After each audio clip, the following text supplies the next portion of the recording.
This podcast may contain disturbing content for some listeners. It's intended for mature audiences. Listener discretion is advised.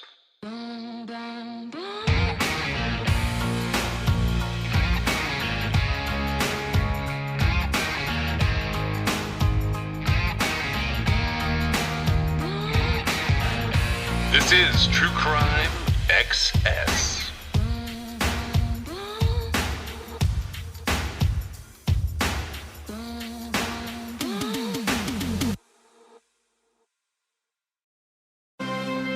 Thanks for joining us at 6 o'clock. I'm Jim Beneman. And I'm Karen Lee. The leader of a cult was found dead and mummified in a sleeping bag, wrapped with Christmas lights in southern Colorado. Amy Leah Carlson was the leader of a cult called Love Has Won. Carlson called herself Mother God and proclaimed to have been reincarnated countless times. CBS 4's Rick Sounder is on our top story tonight. And Rick, now multiple cult members are under arrest. Well, yes, they are, Karen. They were all in a home near Crestone. Foul play is not suspected in their leader's death. She was said to be a heavy drinker and also a drug user. You may have seen her on the Dr. Phil show. My own light workers, battle me! Her name, Amy Carlson. She also went by Leah, but best known as Mother God, leader of the group Love Has Won. Now she is dead. Shocking, really. I wasn't surprised at her passing because I had heard that she was not in very good health and it was getting worse. Andrew Profaci is a former member of Love Has Won. He spoke with our Dominic Garcia. This photo, obtained by reporter B. Schofield, shows sheriff's deputies raided a home outside Crestone last week. They found a body described as mummified. Reports say it had glitter and Christmas lights on. When I joined the team, I thought I'd be just a guy in the background, and she had other ideas. She told me I was going to be, the father god to her mother god. Carlson appeared on the Dr. Phil show last year. She was asked about leaving her children for Love Has Won. I didn't want to leave, and they told me I had to go on mission. If I didn't do it, then no one else would. Carlson was described by many as a heavy drinker.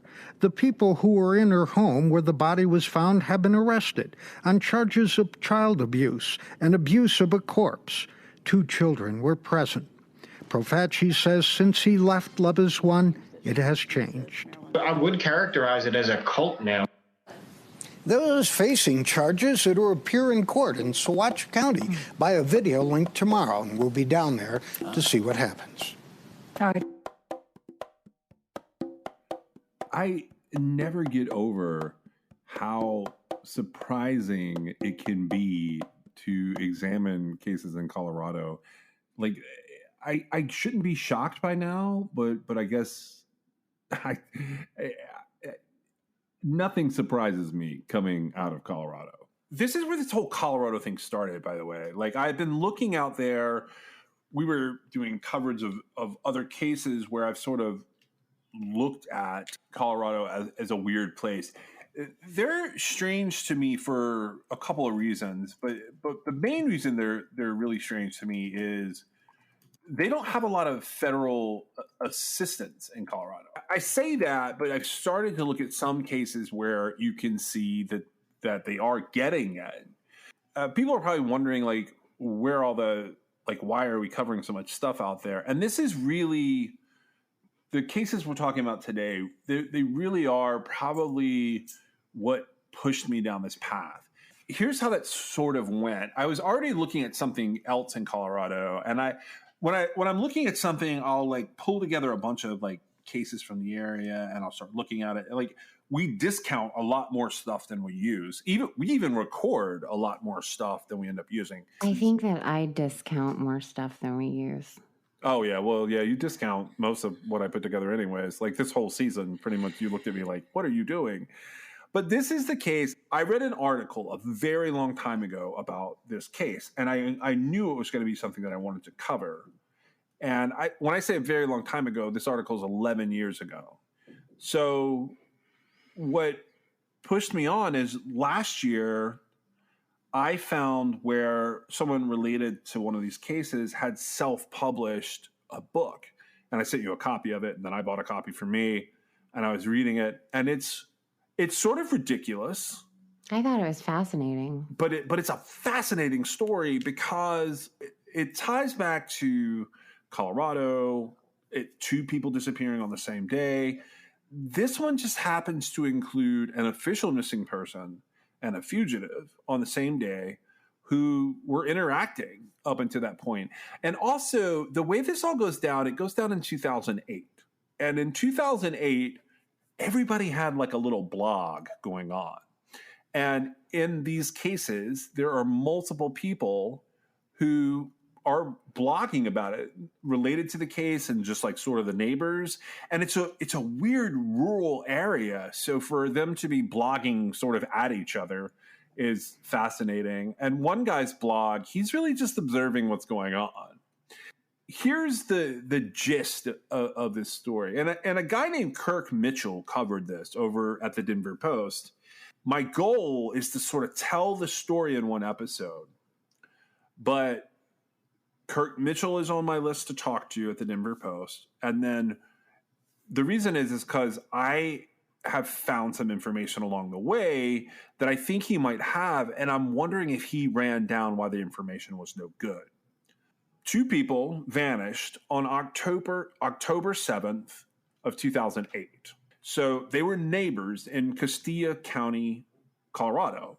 One of them is Jack Nels Gordon, and his family has put together the book that I was talking about. And the book is The Curious Disappearance of Seamus Muldoon. And it's a good read. Like it's a quick read, it's short, and it's really sort of the family's perspective of what happened. And I believe it's his daughter and son-in-law that are attached to the book. Like it has one of their names on it, but from my interactions with people on that side, I think that like one was doing it and the other was sort of driving it. One had the talent to write it and the other had the drive to finish it. So that's how this all goes down. Jack disappears on October 2nd, 2008 from one property.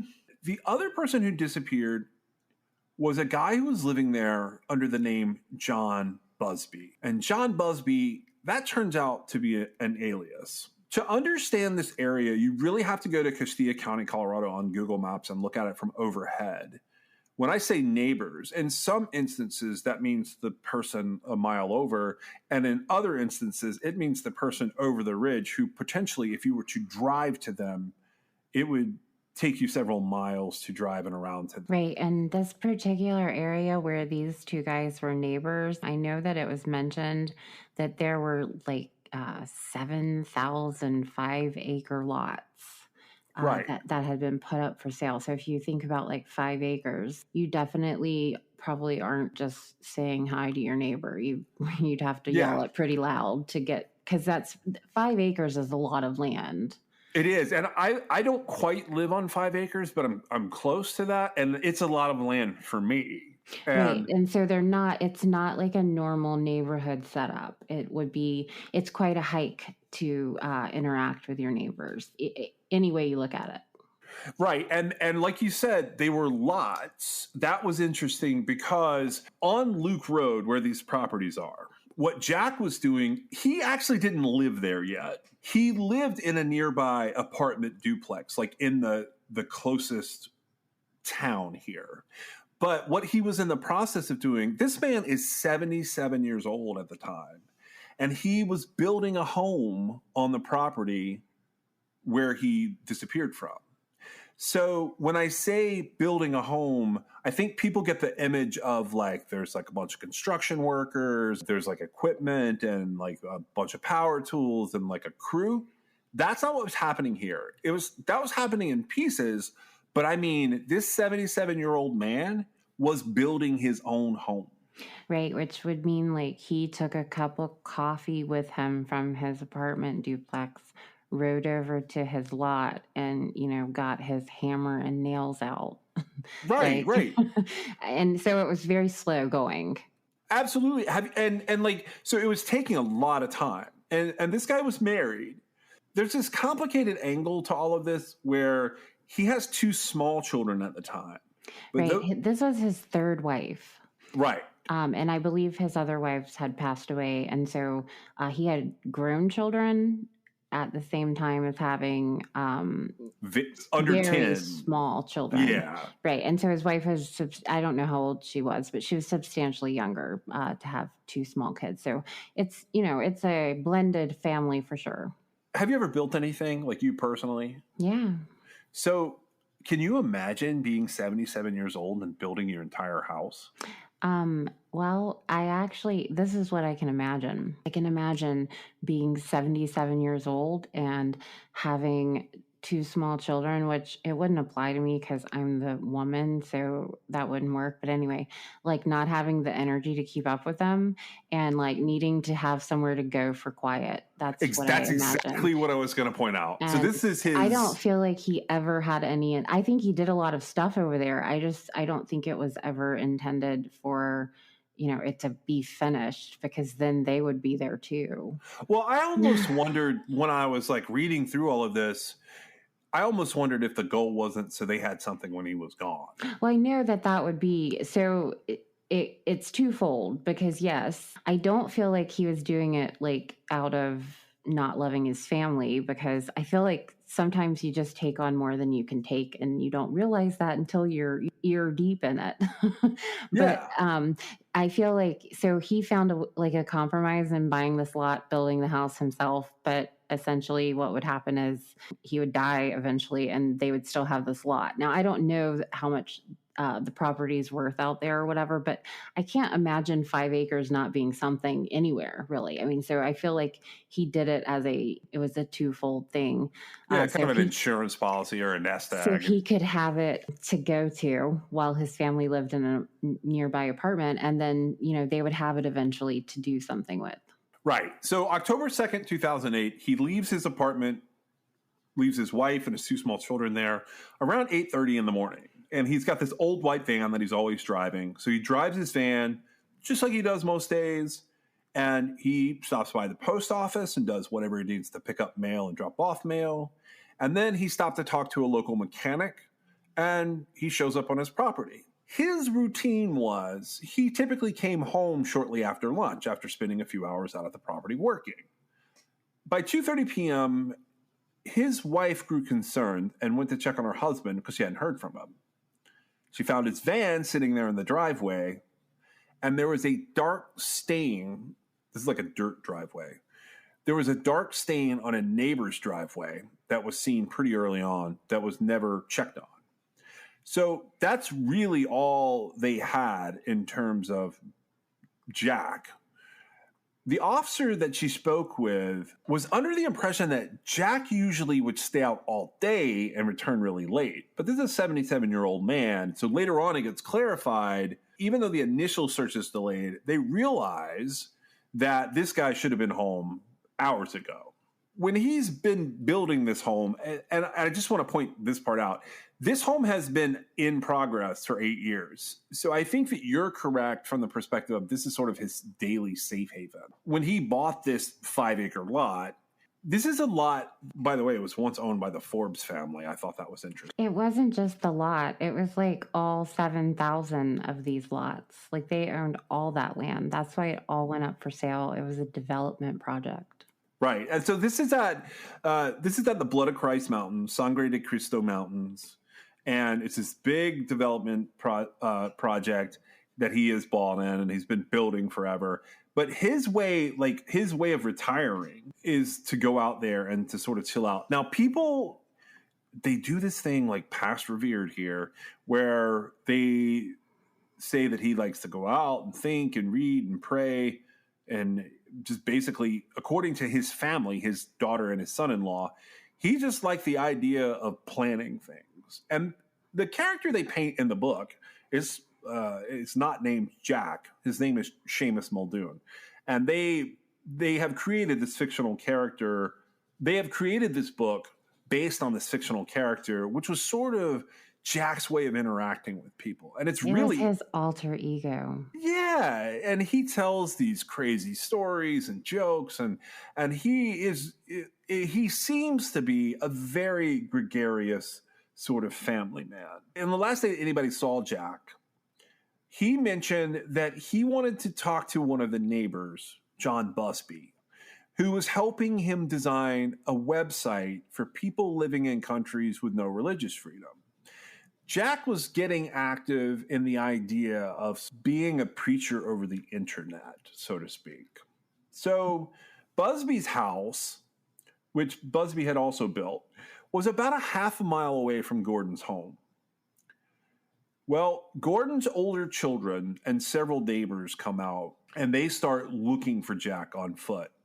And they initially felt like he probably had some sort of health crisis, you know, heart attack or something. So they weren't looking at they weren't considering foul play.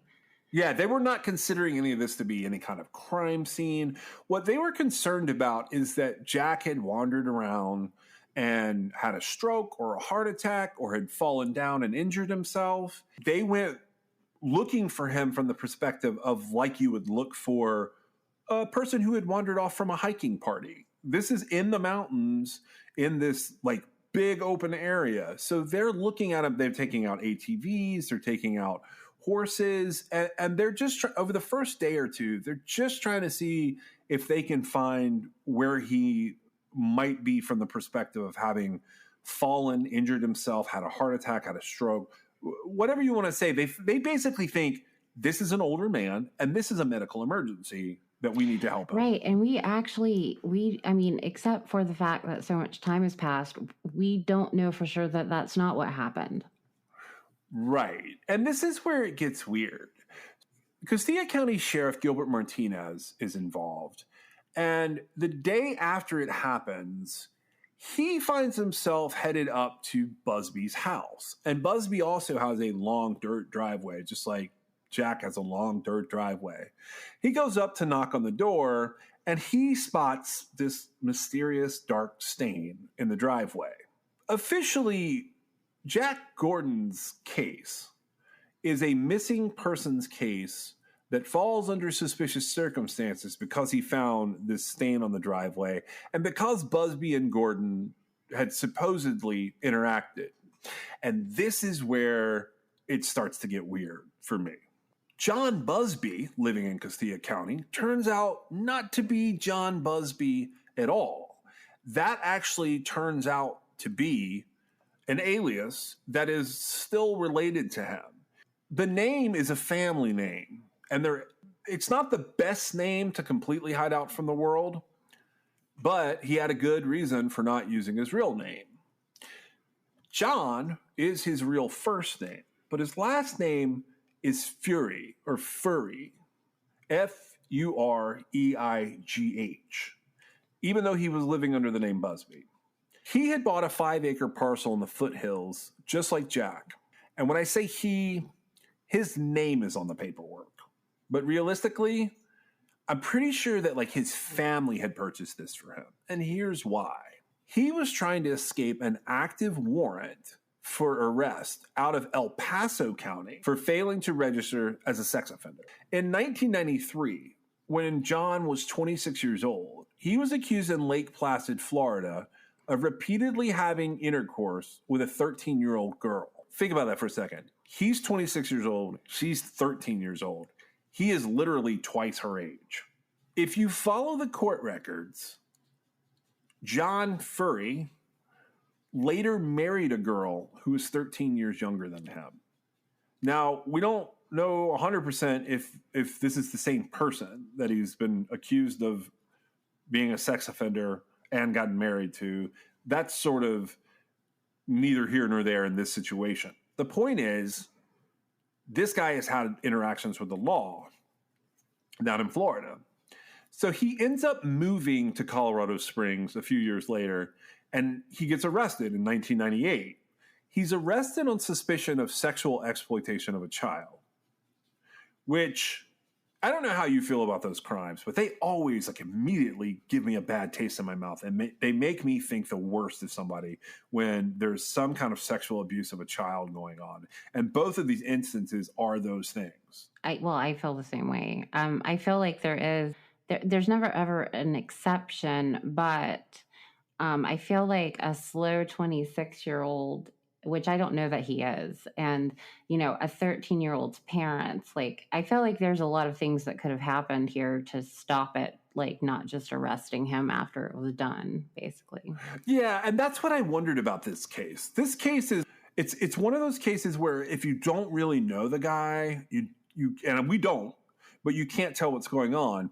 But it is a case where the argument was that, which I'm not sure about the exploitation, but the argument was that the relationship was consensual. The problem was the age of consent is not 13 in Florida.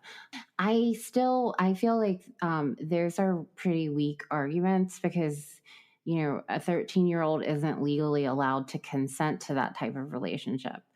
And a 26-year-old should know better. If they're so in love or whatever, they've got to wait until she's of age. Yeah, I'm on the same page with you. Like this whole thing like bothers me, and it's weird because some of the rabbit holes that you have to go down with this case, I find myself wondering if I'm making excuses for like the worst type of person or not. And it's not that I think he's necessarily like a killer, although that pops into my head. It's really about what the hell is going on that he's being chased like this, because he's either a predator or he's like really stupid. Oh, okay. He's using the name John Busby, which is an alias. The last name is an alias. And I believe it was like his stepfather's last name or something like that. And so my question is, okay, his active warrant out of El Paso County at this time and the time that he was living on Luke Road, why, besides the like painfully obvious, why would you risk having an active warrant and not register as a sex offender? The 1993 case has cleared the court at this point. But the problem is in 1998, he got that suspicion of sexual exploitation of a child, which typically means having sex with and taking pictures of, like, there's going to be something concrete here. In 2000, he was sentenced to 10 years of probation. That's the thing that makes me think that maybe it's his wife. And maybe their solution was to just give him probation. Now, the laws back then and the punishments were more lenient around 2000, but they had started to get more serious. 10 years on probation is a long time to do. 10 years on probation for a child sex crime is really dicey territory. You mean without serving any time? Is that what you mean? Yeah, I mean without serving time. Well, what about registering as a sex offender without serving time? That part, that's an old thing that used to happen. It's not as common anymore. Well, what would have happened? Like, what is the solution when someone has failed to register as a sex offender? Do they have to go to jail or can they just register? Well, in his case, it's twofold. So he gets a new charge of failing to register. That's pretty much how they handle it. Failing to register as a sex offender, depending on the locale, is either a state charge or it's a federal charge. Right. Like if he's moved between states, you know, it can be a federal charge. And it also depends on the original jurisdiction of the court. The other thing that he has going on there is not just the failing to register. He more than likely has a suspended sentence attached to that 10 years of probation that will be activated. So he may only get a year on the failing to register charge, depending at that time. But he's violated the 10 years of probation. He's violated his probation at the same time. And that's actually the more serious thing here as far as how the warrants would play out. We did not get to see this play out in court. He has never been caught for it. In 2004 and 2005, he was charged with failing to register as a sex offender while he was still on his 10 years of probation, which automatically trigger arrest warrants and eventually fugitive warrants. Here's where it gets even crazier. This guy has a blog. I was talking about different people having blogs. He has a blog where he complains about his neighbors trespassing and interrupting his peace and quiet. He has an entry 4 days before Jack Gordon disappeared where he complained that a neighbor had woke him up in the afternoon to ask for water after his own well went down. Since he's a neighbor of Jack Gordon, he's sort of an automatic suspect. Well, I think that they wanted to, even if they're not suspects or persons of interest, they would want to talk to the neighbors out there just to see what was happening. Oh, absolutely. I agree. I think that's why the sheriff initially approached, because they didn't know any of this other stuff about him. John Busby doesn't have this record. No. So the deal on this was they weren't really looking for Busby / Furry. No, not at all. They were just looking for Jack Gordon, and the thought was that he was having a medical emergency that was keeping him from coming back home, and they just wanted to, time is of the essence in that kind of situation, because if he's fallen down and he's still alive, if they can get to him and get him help, that's the difference between life and death, basically. Yeah, and so that dark stain that was in the driveway that Gilbert Martinez had seen while he was going up to knock on Busby, I put that in air quotes. You can just call him John. Yeah, on John's door. I'll just call him John. Well, he had made an effort. So he's just going up to talk, but he put a bucket over that stain. Yeah, to mark it and to hopefully preserve anything that might be there. John didn't answer the door that day when Martinez was looking for him. And the next day, Martinez came out to collect the bucket and the evidence. I believe he had gotten a warrant at that point. He had gotten a warrant so that he could come on the property, and the bucket and the stain were gone. Which, that one of the biggest flags. Yeah. Yeah. I don't know how you get a stain out of a dirt track. I assume they just, like, the dirt's been dug up and hosed off. The reason he put, was it a dirt or gravel? It's dirt. Okay. Well, the reason he put the bucket over it to begin with meant, in my opinion, that the sheriff felt like, it could disperse and not be there when he were to look for it again. That's why he put it there, to preserve it. So there was something, that innately would cause it to be not there again.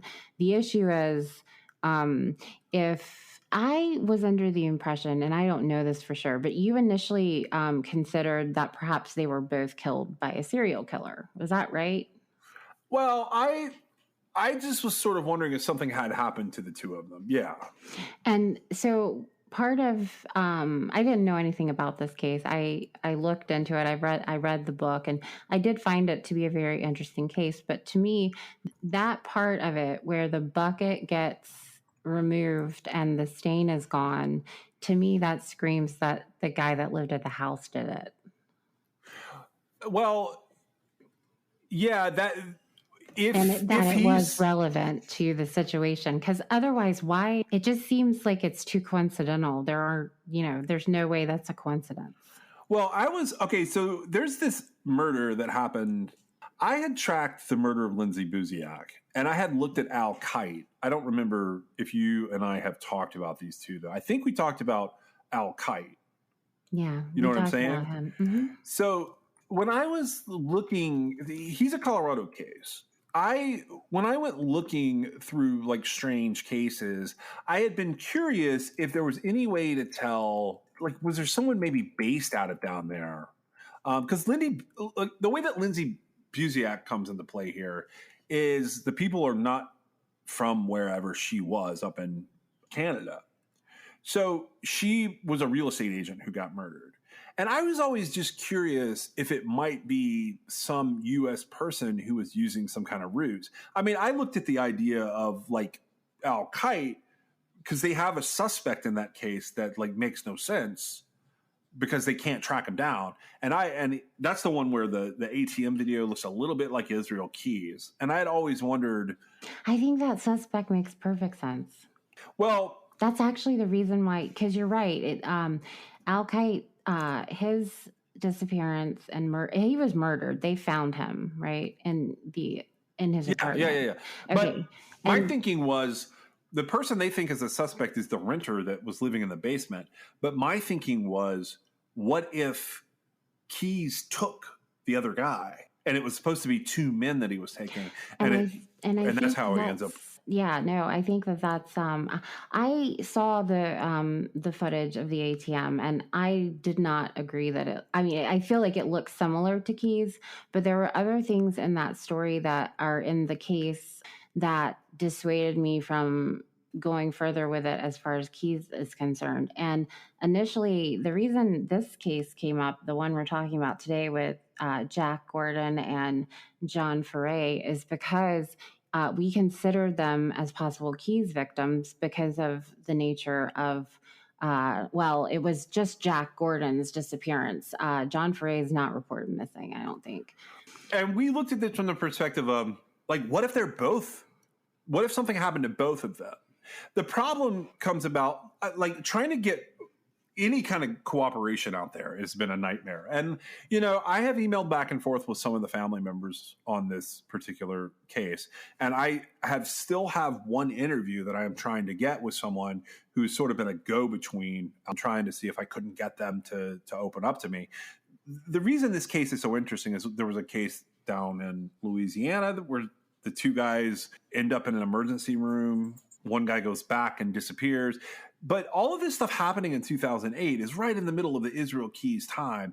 That's what got me into Colorado in the first place. That's why I was researching these cases. Ultimately, the family pretty much flat out told me, John did this. They have trouble because the CBI won't take the case, which is the Colorado Bureau of Investigation. So it can't get escalated to the state level.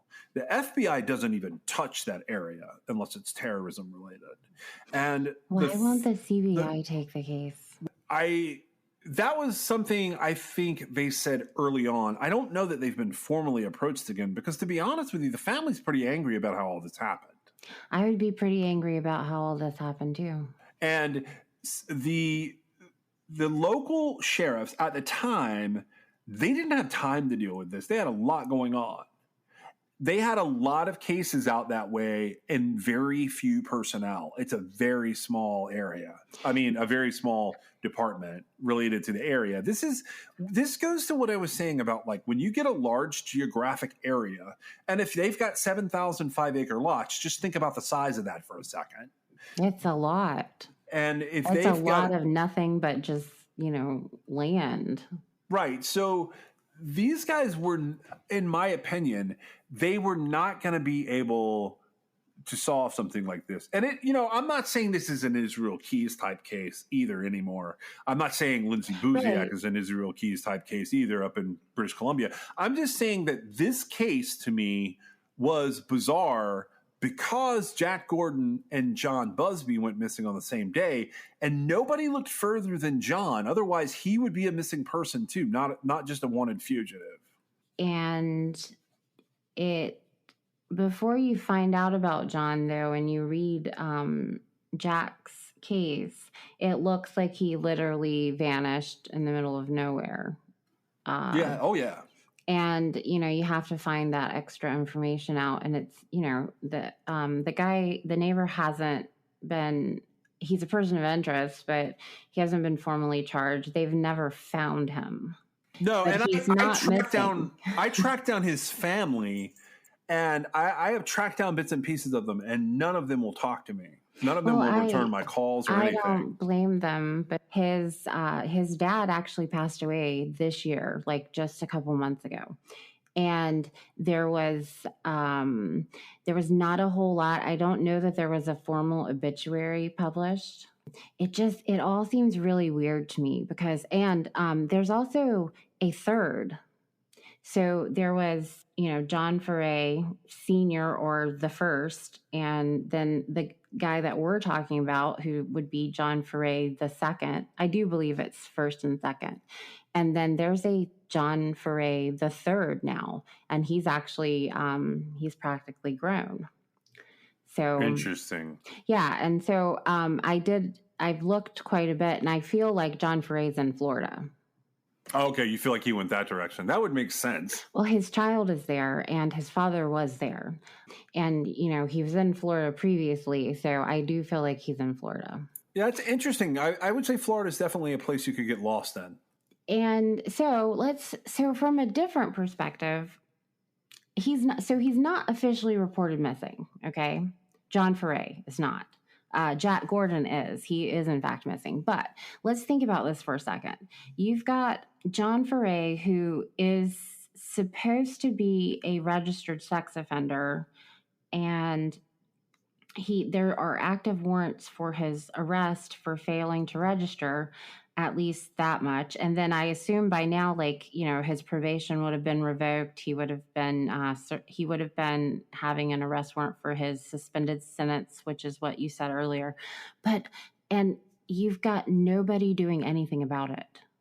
To me, what that says is, okay, so let's put aside Jack Gordon for a second, regardless of his involvement, which he is our missing person here. So he is important. We're just going to put it aside for just a second. Shouldn't law enforcement be going after somebody who has not registered as a sex offender? If they just drop it, doesn't that defeat the purpose? Doesn't it tell other sex offenders that don't want to register, like, all you have to do is run and hide? Oh, no, just move to Castilla County, Colorado. They don't have the resources to look for you. It's interesting. I would take a different tactic with that now because time has passed. This is 2008 we're talking about. And one of the interesting things they could have done is they could skip the CBI there. The family could ask the U.S. Marshals to get involved because they hunt down sex offenders now. I think that they should. It's bothersome to me that, the whole thing is bothersome. I feel like they couldn't have possibly known this at the time, but I think that this case started off badly as far as Jack goes because it started as a possible medical emergency of an older man, right? And so right from the jump, they're not looking for suspicious foul play type stuff, except it had to have been in the back of the sheriff's mind because he did notice a stain on the driveway and he thought enough of it to try and preserve it. And then somebody thought enough of it the opposite way to get rid of it. And to me, that's kind of a lot there happening as far as, so you had spoken briefly about the blog. And so you've got John Busby along with quite a few of the neighbors out there. And even, I believe to this day, they still talk. I think some of them still have blogs. And I briefly looked at it. I'm not as interested in that kind of thing. But they basically, it seems to me like a lot of those neighbors are people who they want to live off the grid. And they have established, their homestead out there to do so. And John Busby had been very vocal about not wanting to be interrupted or bothered, or he just wanted people to leave him alone. And he spoke, I believe, on his blogs about having no trespassing signs up. And I think he was kind of sarcastic and saying that's the reason the gate's there. I don't want people on my land. And everything he had said, and I don't know if you have the actual blog post or not. I'm kind of giving you a summary of what I remember him talking about. But basically, he was not a nice person. He needed to be out there on his own. And I envisioned you've got 77-year-old Jack Gordon, who is his neighbor, and at the time John was 41 years old. I feel like Jack would have assumed that they were old buds and that those, signs and gates and such didn't apply to him. And I feel and it would have been it's not anything bad. It's just, he's an older man who's friends with everybody. He's never met a stranger, and why on earth would my neighbor get mad for me coming to talk to him? Right. That's what I feel like Jack would have had in his mind. And he stepped over the line, I bet, several times. And I think that John he's another one of those guys. He just lost his temper because people weren't doing what he wanted to happen. So you have the mindset that he killed him? I feel like I feel like Jack Gordon went to John Ferré's house that morning to ask him about the website, because he had told people he was going, I guess his wife, he had said, I'm going by John's to, check on the website progress or whatever. And I feel like it caught John off guard and he snapped. Yeah, I mean, that seems to be the family's opinion is something like that as well. Say it in the exact way that you said it, but yeah, like he caught him off guard or he caught him doing something and he just lost his shit for no reason. I think I think to him it was a perfectly good reason, because like he wanted people to leave him alone.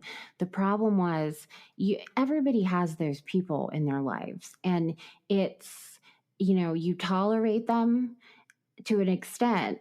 I would not shoot somebody because they crossed the line. I just would say, I would deal with it basically, but I wouldn't hurt the person. But I feel like Jack felt like they were close enough that they, the rules that John arbitrarily applied to random people out there didn't apply to him, because they were friends and they were working on something together and they were neighbors. But it's clear that John didn't see it that way. And I do feel like when you set out these boundaries and you can't communicate adequately when someone has crossed your boundary, because he's ranting about it on a blog, right? Right. And what he's talking about wasn't big deal stuff. It was literally neighbor stuff. A little direct communication there would have gone a long way, I think, because he could have said, Jack, these signs apply to you. And then, yeah, they're not going to be best friends, but Jack wouldn't have been going back on his land again. So having it not apply to him, I feel like he went up just like he always did. And John probably said, why don't you get it? And shot him or stabbed him, and I feel like it was completely out of rage. And it wasn't just rage towards Jack Gordon. It just happened to be that he got that rage that you could tell just by reading what he was writing on his blog. He was an extraordinarily unhappy person. You could see how unhappy he was and how he didn't want to be part of society. And he felt like the things that were inhibiting that from happening after he'd taken great strides to do what he had done as far as isolating himself. He's like, I'm isolating myself and I've still got nosy neighbors, basically is what he was saying. And that they were he liked to sleep during the day. That was another thing I noticed. And so I figure if he was up all night, and especially if it was, 9:00 in the morning, he didn't want to be woken up. And so that's another thing. I feel like, when you are awoken out of a deep sleep, you can react. So the question to me is, clearly his failure to register as a sex offender, like putting everything else aside, the fact that he is a sex offender, that's a confusing situation, since it didn't appear that he was actually in jail. He was just put on probation, required to register. Well, the fact that he failed to do that, it shows that he's the type of person who runs from conflict as opposed to, just hitting it head on and dealing with it. He wanted to, avoid it, and he didn't want everyone to know that he was a sex offender, and he didn't want to register.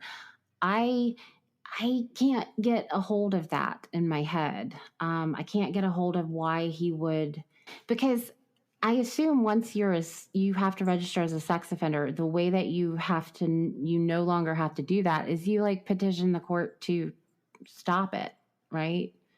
And you don't just not register and then run away or whatever. Well, it depends on so you're either registering for a specific period of time or you're registered for life. Well, I've noticed, and this is, so when we were talking about Aisha degree, I was looking at sex offenders, and I noticed that there were sex offenders whose crimes were past the time that they had to be registered, and yet they were still on it. And I wondered about that. Like, do they have to do something to get off of it? So that's interesting to me. But for this purpose, I feel like somebody who had a warrant for his arrest because he failed to register as a sex offender, along with, committing the act of not registering as a sex offender, is not somebody who's going to call the police because they lashed out at their neighbor and shot them or stabbed them. because it could be, I mean, to the law, the letter of the law, Jack would have been trespassing. And, under the right circumstances and the right defense attorney, that could have been dealt with without going on the run as far as, what happened. I really don't think John is any sort of serial killer.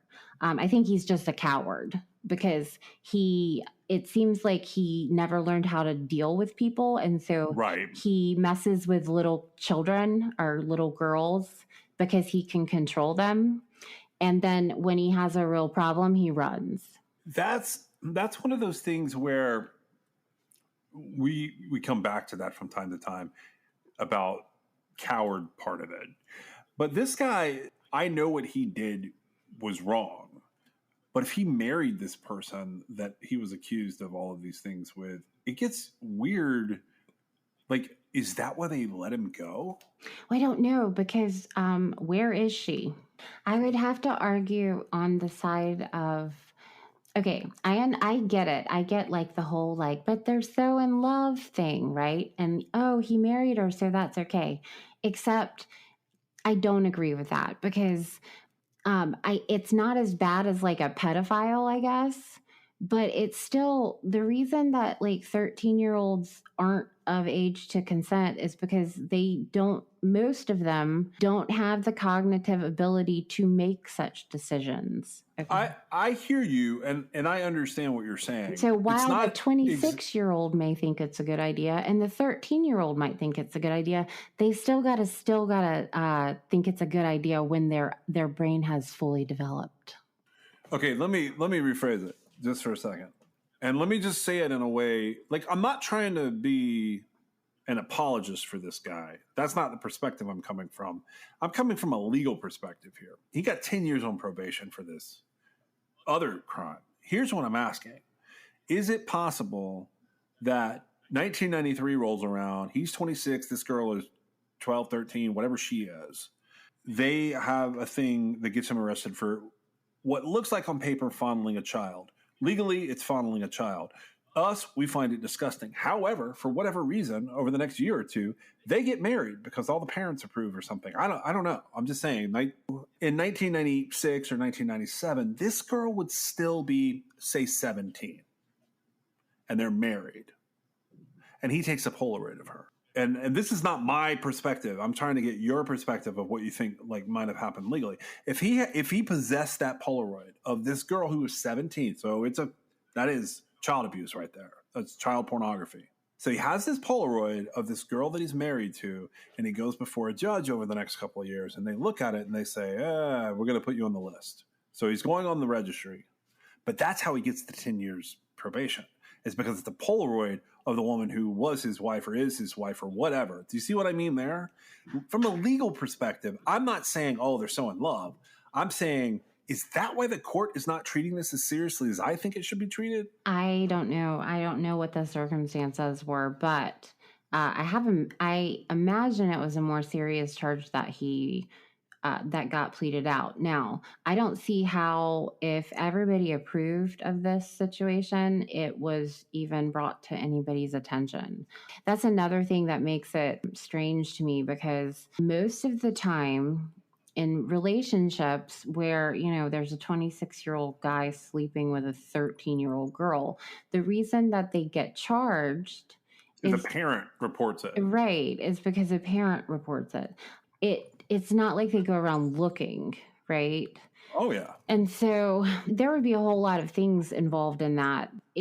Essentially, if everybody approved, it just wouldn't be a thing. I don't know what happened here, but whatever it was, it makes me wonder, what on earth does a 26-year-old guy have in common with a 13-year-old girl? There's literally no answer to that. There's nothing in common. Well, I have trouble trying to separate my opinion of that from how did this get so far? This guy, now remember how I said the CBI wouldn't investigate Jack Gordon? Right. John Robert Furry is on the top 10 list for the CBI's most wanted offenders. Well, I wonder if they've gone to check out his dad's house where he recently died. You would think they would look a little harder, is my point. Well, right, because at this point, he literally has not been punished at all for what he did. Right. And I'm not even talking about like possibly murdering Jack Gordon. He wasn't even, there was no way to enforce the probation and the requirement for him to register as a sex offender thus far. And this is 13 years after Jack Gordon disappeared. Right. Okay. So what does that even mean? It means like nothing. All of that, whatever led to any sort of investigation that put him on probation, required him to register as a sex offender, it was all worthless because he's never done any of that stuff. And yet he is somewhere out there. And CBI won't touch. I mean, yeah, you're right. They said they won't look into Jack's case. And I feel like that stems from them thinking that there was a medical emergency and there's not enough to tie it to. Now, do you think, okay, here. I think it's hypocrisy to have somebody on your top 10 most wanted offenders list who could probably be found. Well, yeah. And that would probably, like, if you could get him, I assume he's still alive at this point. We haven't heard about his death. But if you could get him and get him in there, I think that you could get some answers about Jack Gordon. He bought the property. He did all this stuff. He really liked where he was, minus the situation with the neighbors that he complained about on his blog, right? Yeah, he liked everything about his life except that there were other people in the universe. Right. It's unbelievable. But having said that, and having him now, they didn't know exactly when he disappeared. It was the same day. They narrowed it down, but they weren't sure. I believe maybe in the book we read that there was an account of him actually being at the house when the first time law enforcement came out and like that kind of thing. So we don't know exactly what occurred. But if he had nothing to do with Jack Gordon's disappearance, why would he have left? Okay, but see, we've already established that. Because he had a 10-year probation period and he had already in 2003 and 2004 been charged with failing to register as a sex offender. So this guy, but he was living there without worrying about that. Because the cops weren't involved in his life. And now the neighbor went missing. I'm just saying, like, he could suddenly up and vanish because these people come after him and say, you know what? We need to ask you questions. They run his name. He's not John Busby. He's John Fury. So, yeah, he absolutely has a reason to flee that is unrelated to Jack Gordon's disappearance. I think it's most likely he did something to Jack Gordon, but I am pointing out that, like, that guy has a separate reason to flee that area. I think that I see what you're saying, and I agree to an extent. However, we're talking about, like, 13 years later, nobody's doing anything on any of it. I imagine he could have had a very easy, quick conversation with the sheriff at his front door, and it wouldn't have been anything. Like, there would have been no running of the names. There would have been none of that stuff. It would have just been, yeah, I saw him, and, that was the last time I saw him, and that was it. They were looking for a guy that was 77 years old, and they thought he had a medical emergency. If you haven't done anything, you don't freak out at that. Anything new. I don't disagree with you. Because he's set up his whole life there. And, sometimes you have to deal with cops. They come around, you've got to deal with them. And so, I've always felt like, well, for one thing, like the privilege one might consider they have is probably not there, but as long as you can hold your head up high and say, I haven't done anything, then you shouldn't worry too much. He clearly couldn't do that. So maybe he really can't handle that. But I think when they're focused on somebody who has gone missing due to a medical emergency, there's no incentive for them to be like running everybody's background in that particular situation, because it actually wouldn't matter what he had done as long as it had nothing to do with why his neighbor was missing. You see what I'm saying? Oh, absolutely. And this case, like this case bears like looking at a little more. Like, so in terms of today, we've talked about the fact that Jack Gordon went missing, and John Robert Fureigh, ever how you say that, Furry, has not been seen again. So those two things happening on the same day are it's very likely that, you know, this guy is responsible for whether it's an accident or a murder or whatever. Like you said, I don't think it was like a premeditated murder. I think he just snapped. And I think that the blog in and of itself was enough to sort of, hint towards that, because, you know, who talks like that on a blog? And then, you know, his neighbor who was coming to it, there's so many circumstances that line up there. Right. You're right. And I'm going to drop a lot of links to information about this case into our show notes for people to check out. I don't see how his daughter and son-in-law, I mean, I know they wrote the book. I don't see how they can stand it. I feel like, because I have to imagine if it was my father. Right. And that's exactly what I do, by the way. And I would hunt him down. I had considered at one point with this case basically doing nothing but following this case for an entire season. And but nothing's happening. Nobody wants to participate is the problem that we run into. Because they want to move on? I think that's part of it. Like, for instance, like Gilbert Martinez was the sheriff at the time. He's passed away. That's the guy who put the bucket over the dark stain. So he died a couple years back. And then the other guy that was there was a sergeant there that was, or a lieutenant, maybe. I think he was lieutenant at the time. His name was Carlos Chavez. And he is now up in Pueblo County.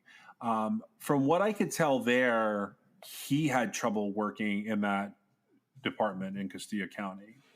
So they all thought that the woman that Jack Gordon was married to at the time was Filipino, and she was 25 or 30 years younger than him. They had met online dating back when Jack Gordon had lived up in Ohio. So 6 months after Jack goes missing, she hooks up with another man and sort of goes poof. She's living in what they call the Valley, which is not far from here. But so the cops always thought it was her. Unfortunately, we can't talk to her because she passed away in 2016. Now, that guy is still in the Valley, and I have his info where I could call the other man. I don't know if I said this correctly, but she couldn't get remarried because she never had Jack declared dead. We had looked at this and thought, oh, there's something that we could do here. Because honestly, here's where it gets crazy for me. You get these 2 5-acre plots of land. There's other ones around there. But John Fureigh, the wanted fugitive in this case, because he's still wanted, I can say that for sure, regardless of like what else he is related to this.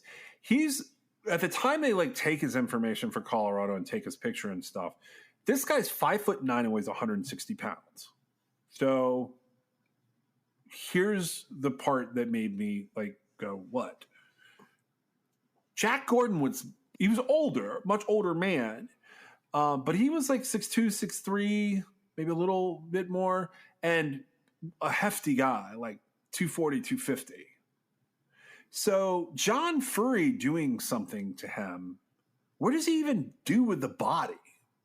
And that was the part I thought would make an interesting season-long podcast was, where's the body of Jack Gordon? Because just to put Jack's body dead for that little guy, to put it into a vehicle and take him off, that's got to be 2 people. It would be really hard for a 5'9", 160-pound guy to pick up a 6'3", 240, 250-pound guy and put him in a car just to drive him away. I think it would be even harder for a Filipino woman to do it. No, she had Bob. Who's I don't know the guy. Bob? Like That's the guy that she was with later. Is his name really Bob? Or are you just going back to Casey's story? That's his alias. Casey Berry. Maybe it's the same guy. No. Oh yeah, that's right. Oh, I forgot about that.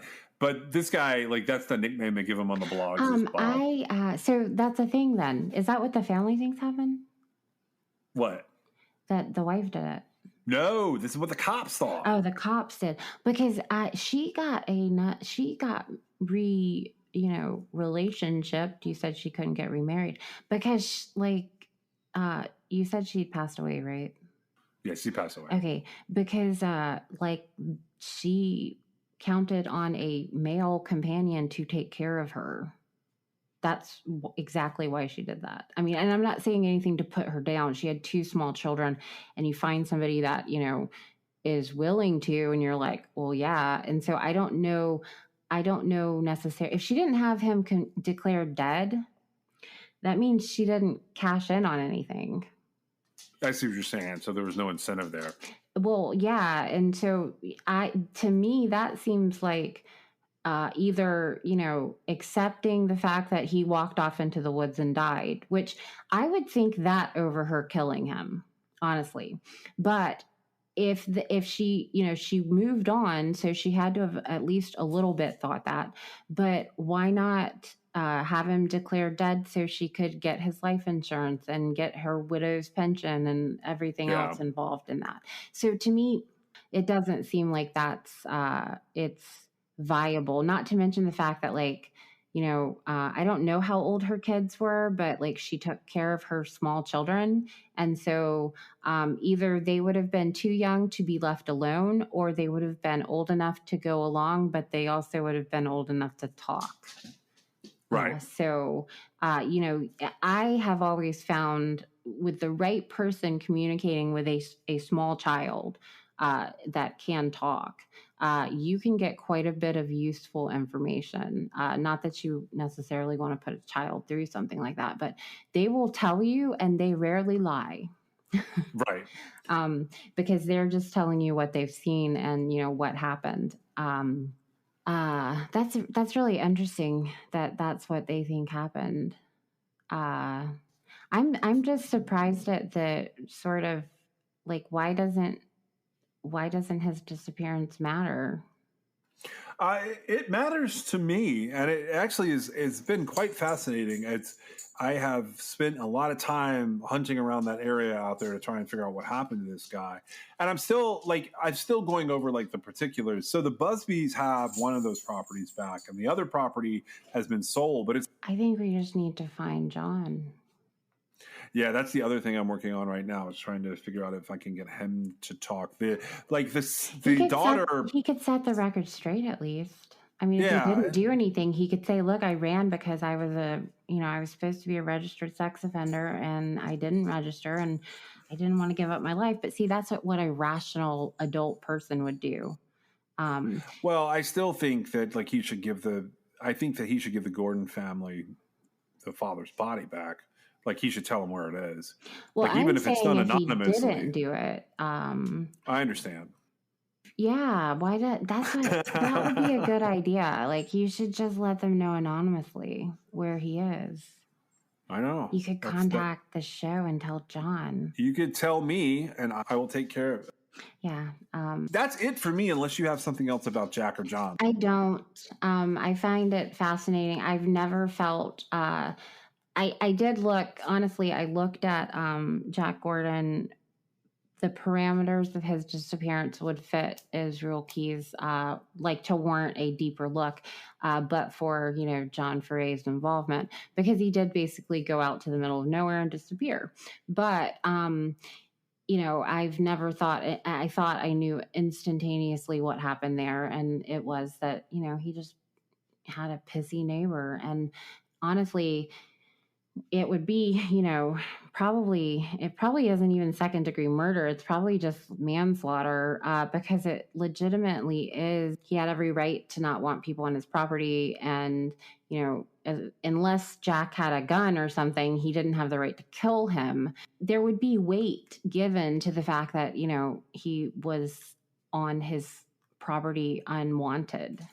but it wouldn't excuse it completely. But I find it very troublesome that John has demonstrated that if you don't like what happens, how you are reprimanded legally, you just, run away, and you can even kill your neighbor and get away with it. I feel like law enforcement should put more pressure on a case like this to get it solved, not less. Right, but I guess they just aren't looking at it as the same two things. They're looking at the disappearance and the fact as a disappearance, and then they're looking at because he's not a missing person; he's just an absconded fugitive of justice, I guess. Yeah, he's just a fugitive of justice. Yeah, and at this point, he would have not had to register anymore if he had just done it. Yeah, in theory, everything would be over. Instead, he's got to look over his shoulder constantly. Yeah, well, I keep debating, like, how could I run this guy down? It's very complicated to do that in this day and age. He's in Florida. In fact, he's probably living at his dad's house. You think he's living there? That would be interesting. We should point that out to the right people. I think that he's living at his, I think he's living at John Foray the First. I have that address. The first is never actually a first until there's a second, right? Because up until that point, they're just the person. But now there's a third. And I guarantee you the third knows where the second is. Yeah, that's what I was wondering as well. Okay. And probably unaware, I would imagine. Well, that's what I was going to ask. I was going to ask, do you think they're still helping them? Because the impression I was given, so mom and dad are not together anymore. Like John's mom and John's dad got divorced. Right. So at the time, they were already divorced when this all happened. Because right. But I'm saying they were together and then they weren't together. And in the course of John's life, most of the bailing out has been done by mom. Right. So that... I think that it's possible that he would have, if they know anything at all, that it's minimized. And I think that that would be really easy to do in a familiar situation, because there are certain people, like in my family, that not even worry about asking questions about, you know what I mean? Like, it's their business, right, or whatever. And yes, I would continue to help them. And, if it hasn't come up and law enforcement doesn't show up, they don't have any reason to know what's happening. I think that John Foray will surface again. I think he is probably pretty miserable, and I have no idea how he would be sustaining himself at this point. Guilt alone. Well, I don't know that he feels any guilt. I think he's just bored. I think he would be bored over guilty. Okay, so for this week, we have this episode, then we have another Colorado episode, and then we'll have an episode of Unrelated. So total in your feed this week will be 3 episodes, 2 of which are season 2 cases, and 1 of which is our unrelated cases. Thanks for joining us. You can reach us at 252-365-5593 or at truecrimexcess.com or truecrimexcess@gmail.com if you want to send us a note. This episode was brought to you by LabrottieCreations.com. That's LABROTTIECREATIONS.com. Check out the merchandise and specifically their fun Pop Pet art custom pieces made from photos of your very own pets. Use the promo code CRIMEXS, that's CRIMEXS, for 20% off a fun, brightly colored, happy piece of art of your own pet at their site, LabrottieCreations.com. Music in this episode was licensed for True Crime XS. The theme song was Indestructible by Noah Smith. You can find us on your favorite podcast platform or at TeePublic, Instagram, or Twitter. You can also join us on Patreon to fund future body exploration trips. But the best thing you can do for us is leave us a review on your favorite podcast platform and share us with your friends. And we'll see you next time.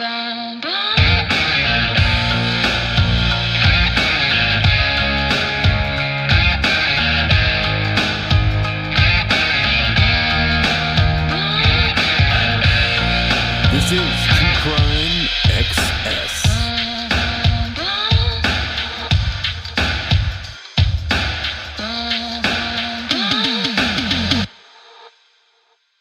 Actually, it's one I remember pretty well. I remember it was a Sunday morning. It was a nice morning. I think I just finished a run and was in my backyard, I think, doing some gardening. I was the on-call deputy. We have a deputy who's on call 24 hours a day for 2 weeks at a time. And if any homicide happens, you get called out and you get assigned to that case.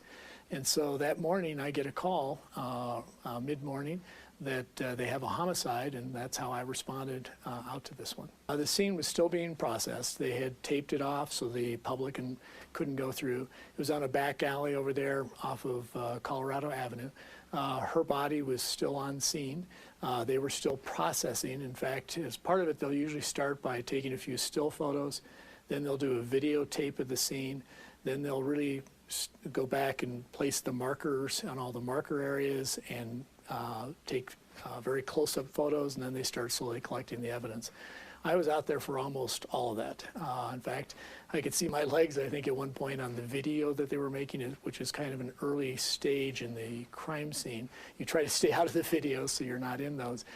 So I know that I was there fairly early on in the investigation. When you look back at Mary's life, she grew up in that area. Her whole family lives within blocks of that area.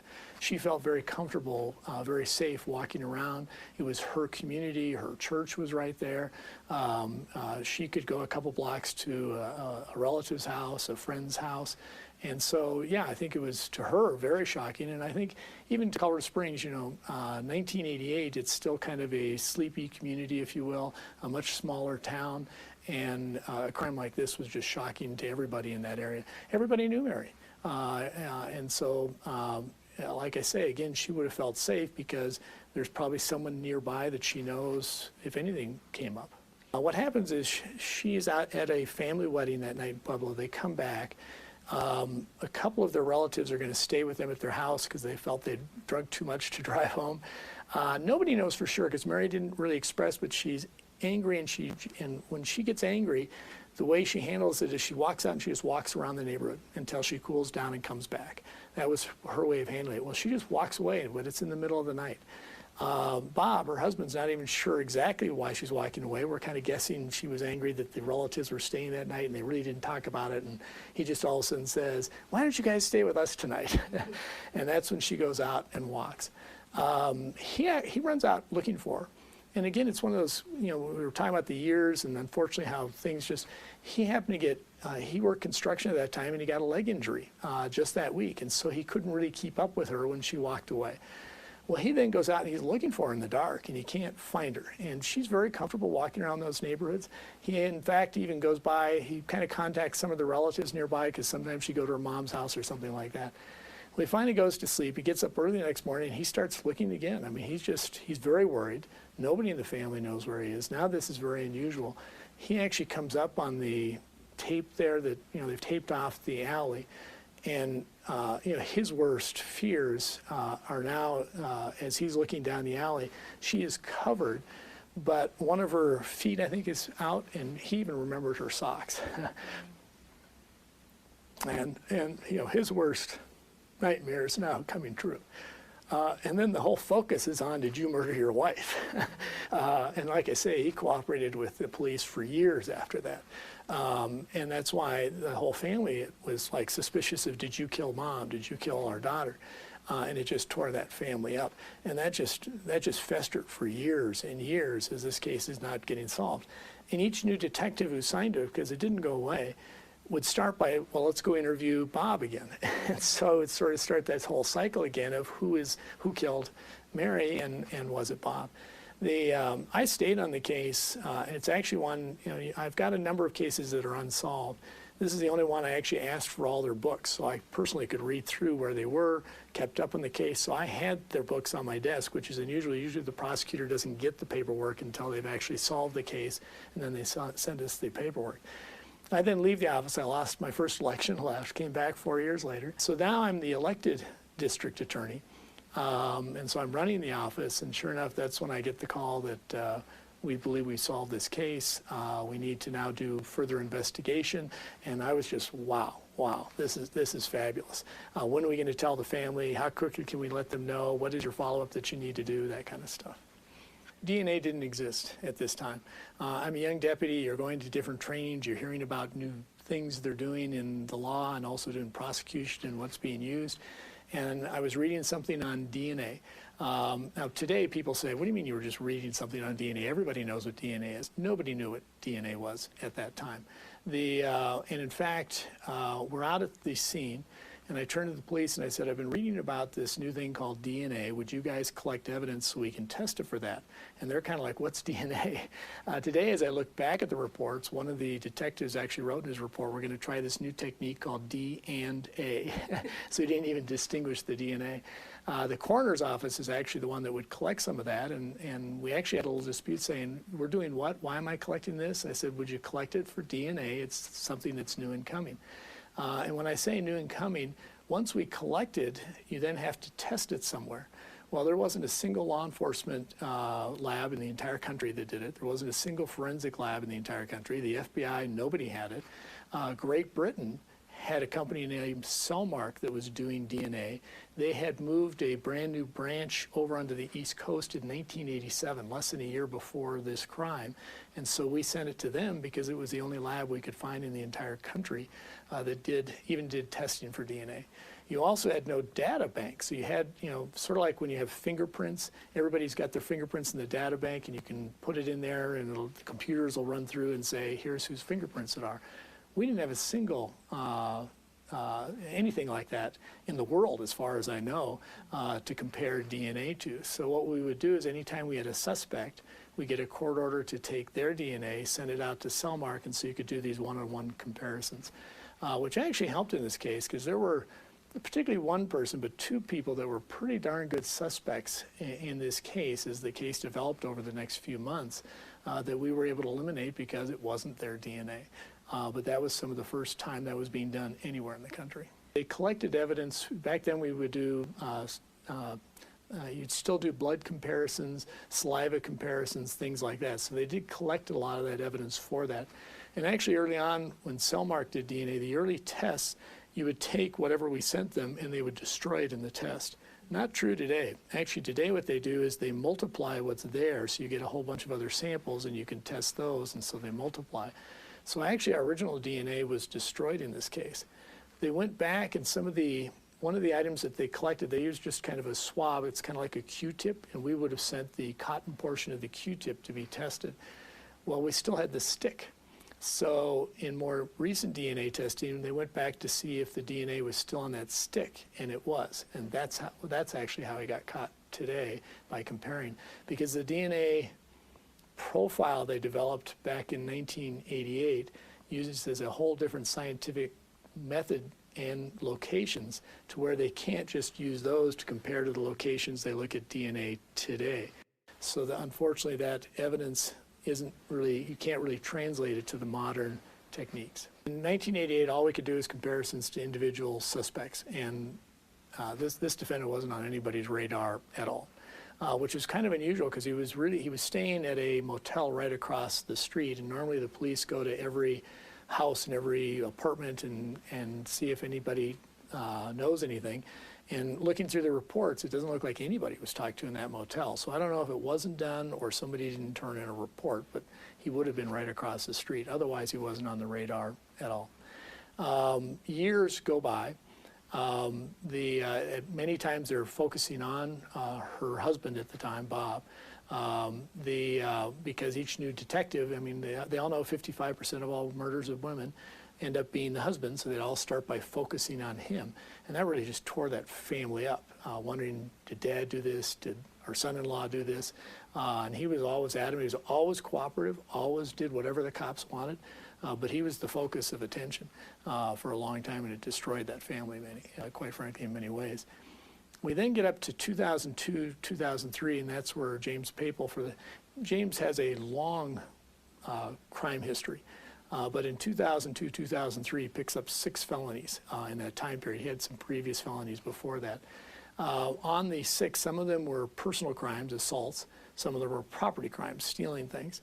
He then pleads incompetent on those cases, and the state hospital actually says, we think he's incompetent, and so he goes to the state hospital. He stays there for the next 6 years. So we now get up to 2008 when they finally say he's restored and you can process him in the courts, if you will. He comes into court in 2008. We work out a plea bargain, our office does. I wasn't involved at all because nobody knew who this guy was other than his 6 felonies.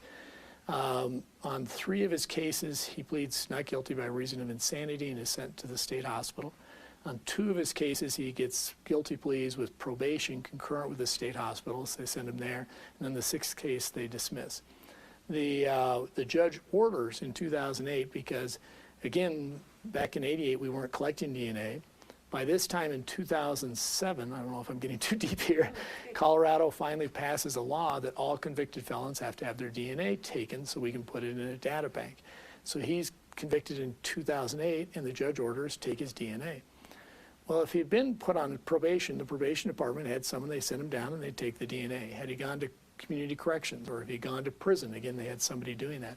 State hospital wasn't geared up for that at all. They didn't see it in the order. They didn't have anybody who did DNA, so he goes down there and nobody takes his DNA in 2008. And so now we go another 7 years. And actually, Judge Groves is the one who ordered it.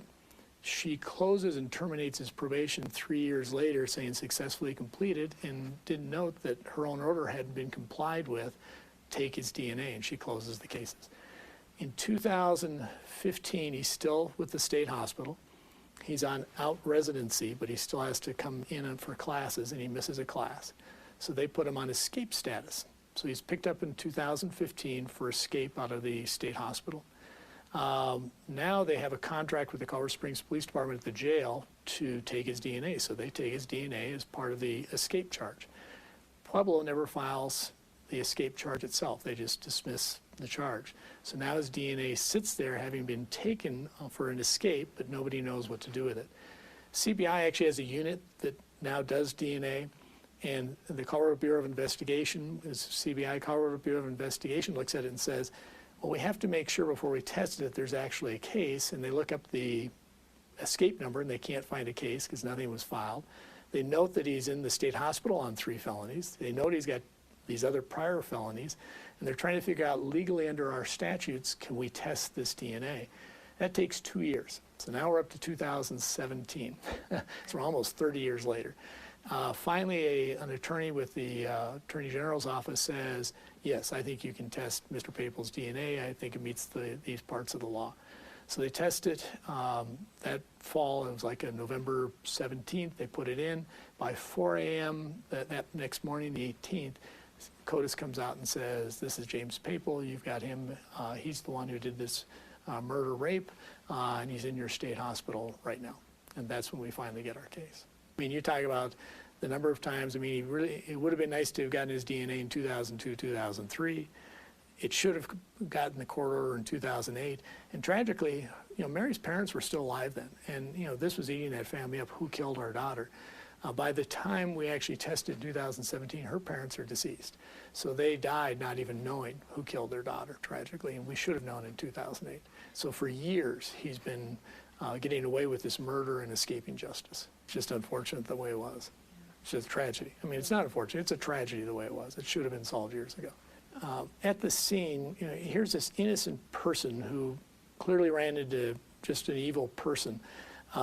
She put up a heck of a fight. And I'll say, just the scene, you were kind of startled at the scene, at this horrible tragedy and the fight she put up and the struggle and the injury she had. I mean, almost every part of her body is injured. She fought so hard. In the end, we found there were clumps of hair. She was pulling clumps of hair out of his head. I mean, she was putting up a heck of a struggle. Part of it, too, it touches you that she's screaming back there. Where her body eventually is actually under a streetlight. Now, we think he staged her back there and moved her back there. The screams were such that people up the hill in the motel up there could hear her screaming. They live on off of Colorado Avenue there. None of them looked out the window. You would think somebody would, if they would have looked out, she was right under there. She could have been saved. In talking with the coroner now, we know she died from a slow bleed on her brain. She might have been saved if somebody just looked out and called the cops. So that one kind of, just that human side of nobody looked out the window when they hear these screams, and yet they tell the cops, yeah, I heard screaming, but I didn't look out. It was the first case I went over and was there when they told the family. about losing their daughter that night, which, Bob was, his worst nightmare comes through. With the rest of the family, it's like, what? I mean, it's just a horrific shock. What happened to my daughter? What happened to my sister? It's just an unbelievable show that first time, anytime you meet with a family, it just touches your heart just as a human being. So that stayed with me. Then as you start learning about Mary, I mean, she and Bob were a young newlywed couple, had a very, very young daughter, just starting off in life. She's trying to better herself. She's going to Colorado Tech to get a degree. Excuse me.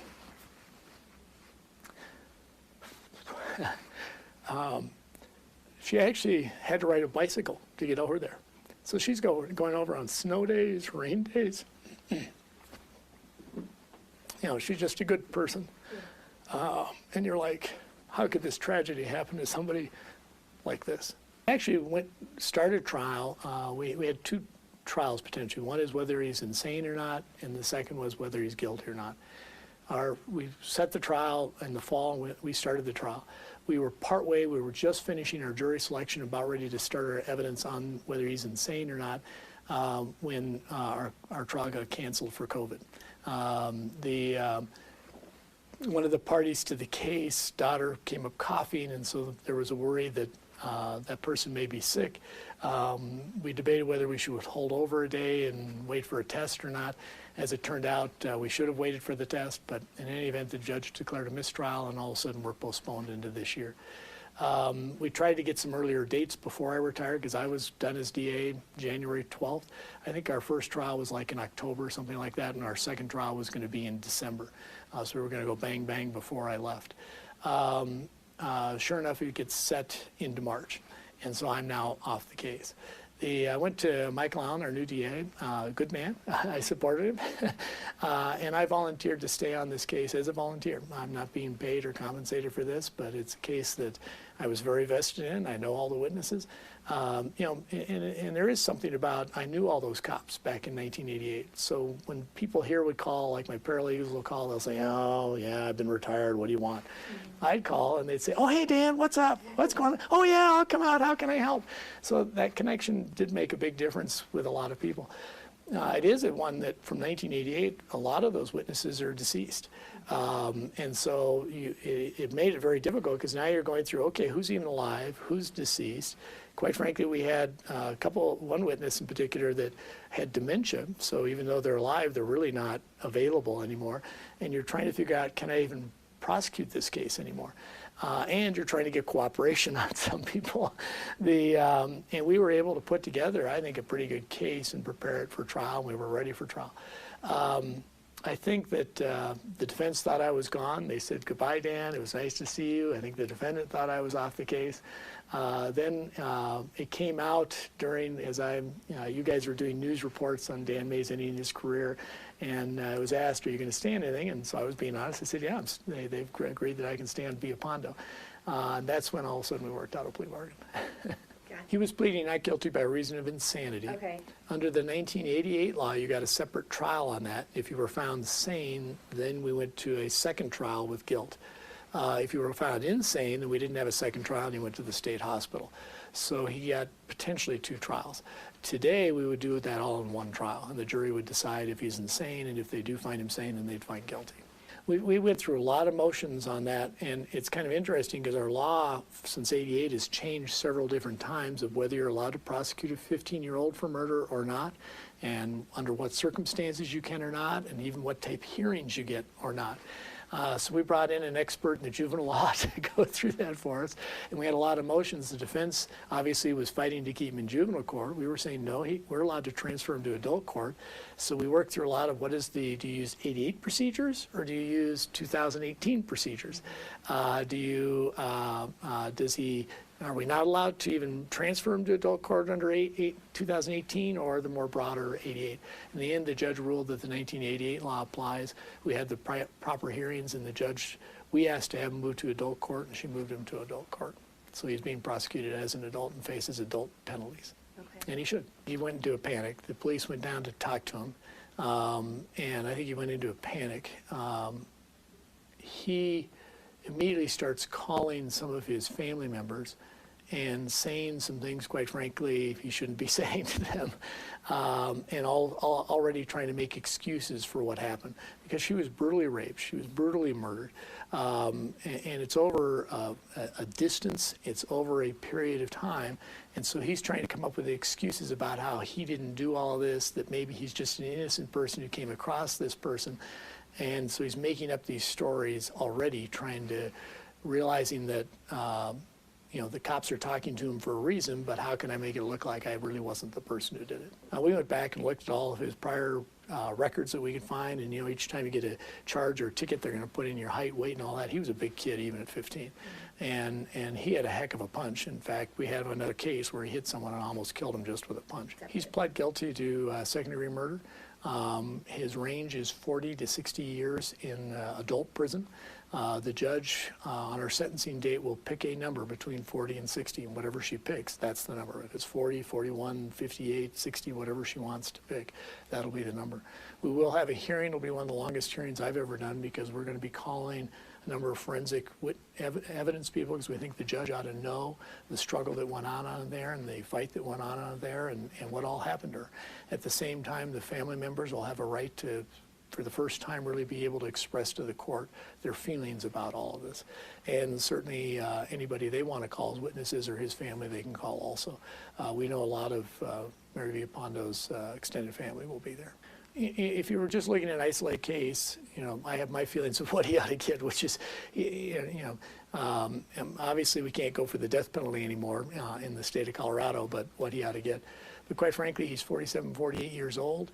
You add 40 to 60 to anybody's sentence, and at some point you have to ask, at what point am I doing this just for the principal thing? Talking with the family, they've been waiting a long time for this to be resolved. And so we talked very much wanted their input. What do you think of this? Do you guys want to do this? Do you not?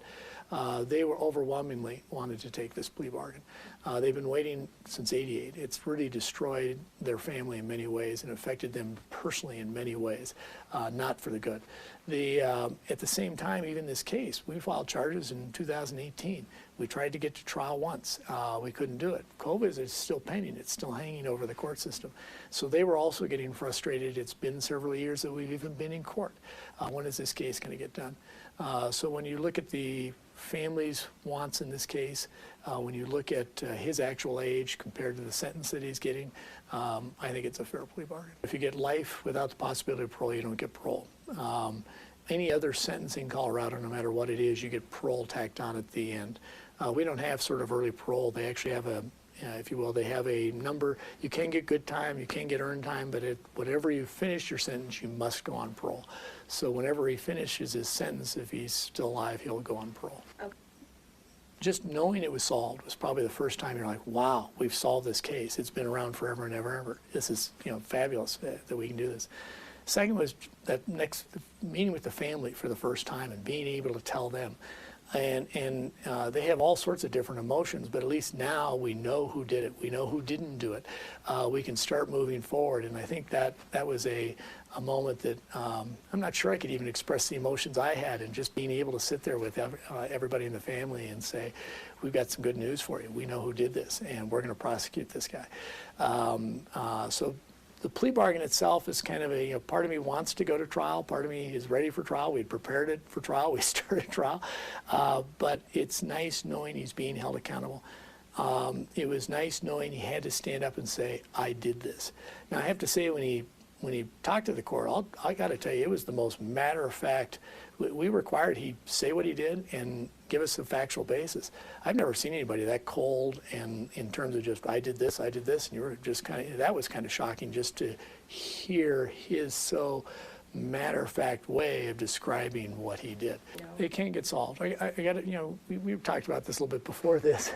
Our legislature needs to let us test more convicted people to get their DNA into the data bank. Our data banks are not as big as you think they are. There aren't that many people in the data banks. Colorado has this convoluted, complex law that almost got our DNA thrown out in this case on whose DNA can be in there. When do you have to remove it? We actually have to remove it in certain types of convictions, or not, that you have to take it back out. I've gone up and testified to the legislature many times that we need to increase the number of people in our DNA databanks, and we need to get more convicted people in there to solve these crimes. Studies have shown shoplifting is one of the #1 things that solves murders and rapes across this country. We're not allowed to take people's DNA for shoplifting in Colorado, even when we go up and say this is one that's proven to lead to that. And it's not like, once you're in the DNA data bank that's shared in some public network. It's a very private network. It's kept there to compare for criminal cases. We need to expand that so that more people's cases can be solved. If you've seen the latest technique, the cops are trying to work around that by going into the public databases, and that's how a lot of them are being solved. But if there's DNA at all in a case, which anymore, it used to be you had to have a lot of DNA to be able to do a test. Now we can do it on extremely small parts of DNA. So as they're going back to some of these cases, they have what they call now touch DNA, where sometimes just by touching somebody you left your DNA. You couldn't do that even 10, 20 years ago. And so for those families who have had a case pending, you're noticing every day, we just solved that one at Memorial Hospital, if you saw that, that's been pending for years. We're solving these all the time through these advances in science. So I think there is a light at the end of the tunnel. I am going to put pressure on the legislature that we need to help us solve more of these, but we are finding ways around that. I think those James Paples are finding a big surprise. A lot of them every day you're reading almost, I'd say probably across this country at least once a month, if not more. I'm noticing it here just in Colorado. It seems like every 2-3 months we're getting another 1970s, 1980s, 1990s, even when they didn't collect DNA like ours, that we're going back and going through the evidence, and we're catching these people and we're solving them. Sometimes they may even say, some people may be even close to their grave and think, oh, wow, well, guess what? The Memorial Hospital one, that person is deceased, but everybody now knows he did it. Everybody knows what his reputation is. So justice didn't really happen there, but at least everybody knows who that person really was today. So currently with the way science is going, we hope that we're going to get you.